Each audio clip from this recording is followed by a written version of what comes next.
Olivier Bibou-Nissac a fait trembler les murs du cabinet du juge de la Cour d'appel. C'est le titre d'un post de nos confrères de Cameroun Web sur leur page Facebook. La suite, dans un instant. Cliquez sur le pouce bleu et activez la cloche de notification pour ne manquer aucune de nos futures publications. Voici les détails de leur post dans son intégralité. Le conseiller et porte-parole du président élu Maurice Kamto, Bibou-Nissac Olivier a pris la parole devant la cour d'appel du centre à Yaoundé lors de sa comparution ce mardi 29 décembre 2020. Comme toujours, les propos du jeune communicant du Mouvement pour la Renaissance du Cameroun, MRC, ont été explosifs et imperturbables et ont fait trembler les murs du cabinet du juge de la cour d'appel.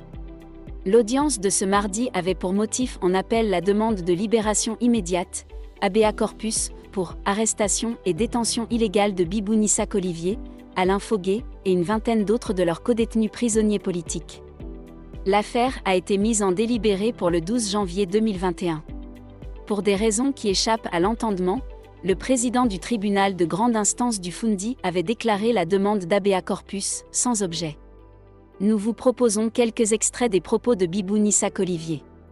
1. La décision rendue en instance par le juge du TGI, tribunal de grande instance, est d'une légèreté effarante et pèse en cela moins que le papier qui a servi à la rédiger. Il apparaît à ce titre important d'attirer l'attention de certains magistrats sur le fait que revêtir la robe de juge ne se ramène pas à jouer au plaisantin de service, surtout lorsque l'on est appelé à décider du sort des personnes. 2. Monsieur le Président. Puisque je ne suis pas naïf et que nous sommes entre adultes ici, laissez-moi vous dire pourquoi je suis ici et pourquoi j'ai fait l'objet de ce kidnapping par la police. Mais aussi parce que je voudrais pouvoir bénéficier à mon compte et le moment venu de cette jurisprudence en vertu de laquelle quelqu'un se fit dire par notre justice, vous ne pouviez pas ne pas savoir. Cela vous permettra donc, Monsieur le Président, de rendre votre décision en parfaite connaissance de cause du cadre général dans lequel se situe cette affaire me concernant.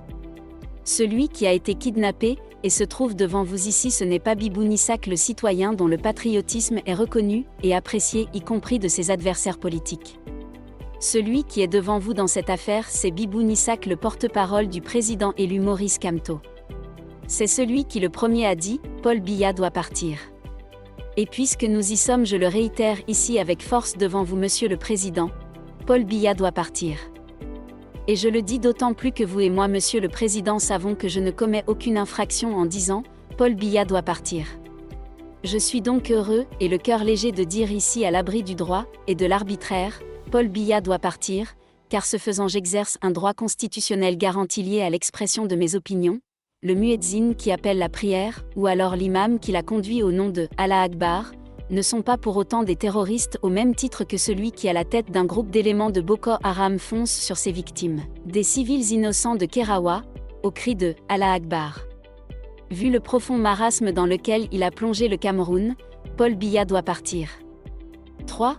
Lorsque le commissaire divisionnaire Mandouga m'a fait part, au nom de M. Mbarga Guélé, délégué général à la Sûreté nationale, DGSN lui-même disait-il, de l'invitation à aller le rencontrer à la délégation générale à la Sûreté nationale le 22 septembre 2020, je lui ai répondu que c'était trop d'honneur pour ma modeste personne, et que je ne pouvais que déférer avec joie à une telle invitation.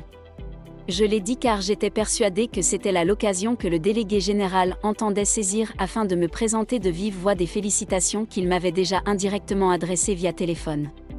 En effet, le professeur Alain Foguet et moi avions personnellement fait l'objet d'une étrange proposition de service par deux hommes. Il faut préciser que le professeur Foguet ayant rendu instamment compte au président élu Maurice Kamto de la situation en cours, ce dernier avait instruit d'activer immédiatement le protocole prévu en pareille circonstance. Aussi la police, la direction de la surveillance du territoire, et la SEMIL seront donc de suite alertés entre autres services de sécurité, et c'est la police qui la première arriva en vue de procéder à l'interpellation des deux individus suspects. Ces deux hommes qui avaient clairement dit, je cite, « Nous avons des intérêts communs. Nous avons des armes et des hommes prêts à frapper non loin d'ici.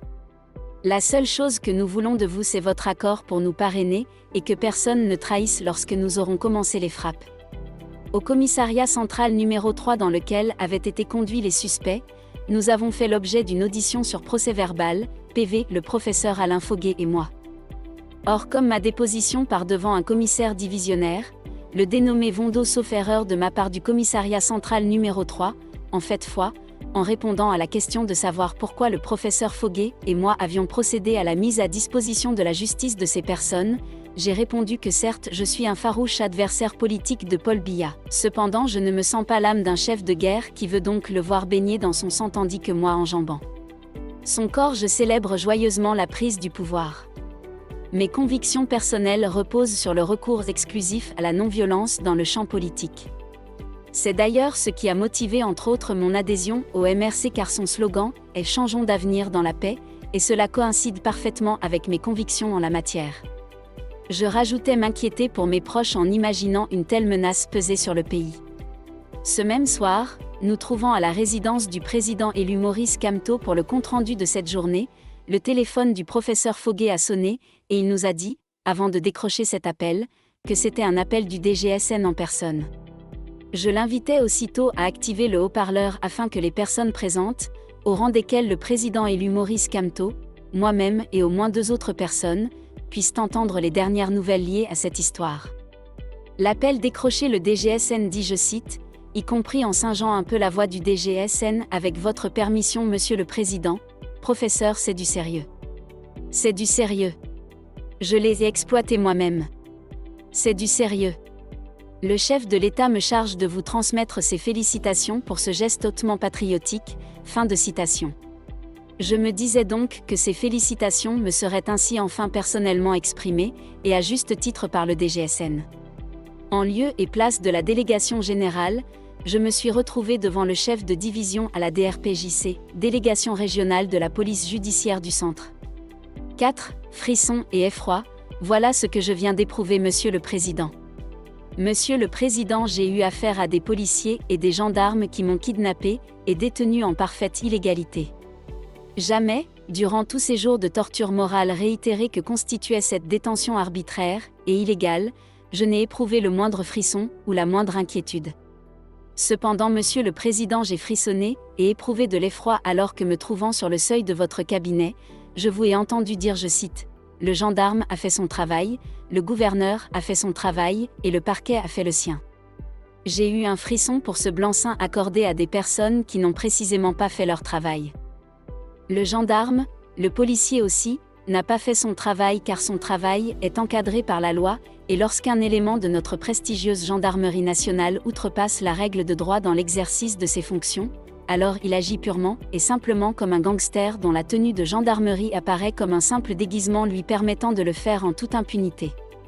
En m'arrêtant et me détenant donc illégalement car sans aucun mandat, le gendarme a violé la loi. Le gouverneur n'a pas fait son travail car il a agi en violant la loi puisqu'il s'est montré l'auteur d'un détournement de pouvoir en prenant une mesure de garde à vue administrative illégale à mon encontre, car celle-ci ne peut être prise que dans le cadre de la lutte contre le grand banditisme. Ce qui n'est pas le cas avec moi. Qui plus est, cet acte administratif à portée individuelle pris soi-disant par le gouverneur ne m'est pas opposable car il ne m'a jamais été notifié comme la loi oblige de le faire pour que l'acte puisse être appliqué à la personne concernée, moi en l'occurrence. Quant au président du TGI, il n'a pas fait son travail car il a entériné scandaleusement toutes ces violations en rejetant avec une légèreté inacceptable la demande de libération immédiate introduite par moi. Le comble pour le parquet est le camouflet que le Service central de recherche judiciaire, SCRJ, de la Gendarmerie nationale lui a infligé en l'humiliant. En effet, le SCRJ qui me détenait illégalement dans une cellule souterraine, et à l'isolement strict en moyenne 23h30 de temps par jour a purement et simplement refusé de me présenter devant le président du TGI durant les audiences de mon habeas corpus. Comprenez mon étonnement et mon choc lorsque l'on sait que les officiers de police judiciaire tels ceux du SCRJ sont aux yeux de la loi des auxiliaires du procureur de la République. Comment donc comprendre que ces auxiliaires osent seulement refuser de se soumettre à un ordre de la justice demandant de me présenter devant le juge de l'habeas corpus et, plus grave encore, que ce juge courbe l'échine devant cette illégale insubordination administrative et judiciaire ? Comment un tel affront a-t-il été toléré par le président du TGI, qui s'est ainsi accommodé de mon absence devant la barre et a décidé de statuer en mon absence en violation parfaite de mes droits ? Ceci alors que mes avocats m'ont informé avoir demandé à ce juge d'ordonner une descente sur le lieu de ma détention afin de comprendre les raisons de mon absence devant la barre. Le parquet a donc couvert et entériné toutes ces obstructions flagrantes à la loi, et le juge de l'habeas corpus par sa décision odieuse ont cautionné cela. C'est inacceptable. 5. Une enquête de flagrance pour insurrection et hostilité à la patrie, comme celle ouverte contre moi, veut dire que j'ai été surpris alors que je venais de mettre une balle dans la tête de M. Biya, et que m'apprêtant à célébrer mon acte et encore poursuivi par la clameur, je me suis fait arrêter en flagrant délit. Or aucun élément de cette flagrance ne m'a été présenté. Qui plus était alors que les liens qui unissent l'enquête de police judiciaire à l'instruction judiciaire sont des liens de causalité, comment comprendre que je sois aujourd'hui détenu à Kondangui sur des éléments farfelus n'ayant plus rien à voir avec l'enquête de police judiciaire portant sur la flagrance ? Pour ceux qui sont d'obédience catholique romaine par exemple, cela se ramène à prétendre être communié sans au préalable avoir reçu le sacrement de baptême. L'instruction judiciaire est enfantée par l'enquête de police judiciaire. Comment se fait-il donc que je me retrouve de surcroît placé en détention provisoire à la prison centrale de Kondangui alors que l'enquête de police et l'instruction ne s'accordent pas sur les motifs qui me sont portés à charge ? 6. Je vous remercie et vous dis sans embâche ma gratitude Monsieur le Président pour m'avoir permis de prendre enfin la parole devant une institution dont le rôle est la défense et la sauvegarde des droits car depuis le 22 septembre 2020, date de mon kidnapping par la police, je n'ai pu avoir droit à être présenté devant un juge ceci envers et contre la loi ? 7. Monsieur le Président.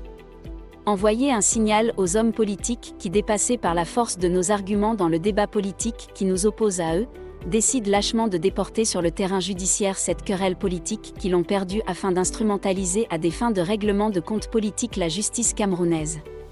Envoyer un signal puissant à ces personnes en leur disant que les magistrats, les juges, ne sont pas de vulgaires garçons de course à leur service. Que la décision que vous rendrez puisse nous renseigner sur ce point précis. Pour ma part, Monsieur le Président, soyez assuré que la seule chose qui me fait frémir, c'est l'idée que le droit soit tordu par ceux qui ont la charge de le sauvegarder, à savoir les magistrats. Pour ce qui concerne ceux qui m'ont arbitrairement jeté en prison dans le but de m'intimider, je suis au regret de les décevoir, car ils ont échoué si leur objectif était d'affaiblir mes convictions. Quand bien même ils iraient ressusciter le plus dur des goulags du fin fond de la Sibérie du temps de l'Union soviétique pour m'y enfermer, j'y survivrai. Veuillez prendre 3 secondes pour liker la vidéo et la partager. N'oubliez pas de vous abonner à la chaîne YouTube Camer TV Info. À bientôt pour de nouvelles publications. #End. Anglophone génocide.